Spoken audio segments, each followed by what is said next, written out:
વડાપ્રધાન નરેન્દ્ર મોદીની સફાઈ ઝુંબેશની અસર સુરતમાં પણ દેખાઈ રહી છે। ત્યારે સુરતના અલકાપુરી રોડ ખાતે યુવક મંડળ દ્વારા સફાઈ ઝુંબેશ હાથ ધરાઈ હતી।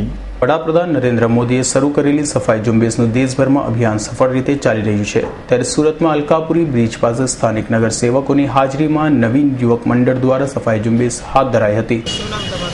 મારું નામ પટેલ મિતુલ।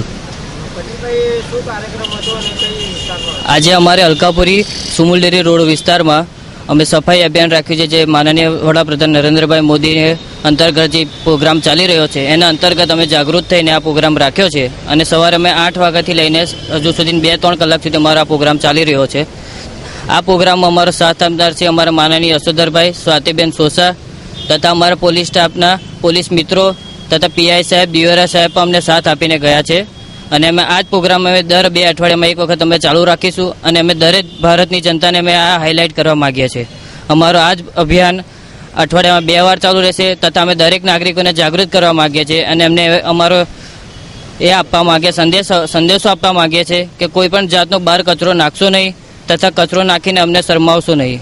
દરેક જગ્યાએ પોતાના લારીઓવાળા પોતપોતાના ગલ્લાની બહાર કચરાનું કચરાપેટી મૂકે તથા અમારા કતારગામ ઝોન તરફથી અમને એક સંદેશ આપવામાં આવ્યો છે કે દરેક સોસાયટીઓની બહાર અમને ડોરબેલ આવવાની છે તથા કચરાપેટીઓ પણ મૂકીને આપવાના છે।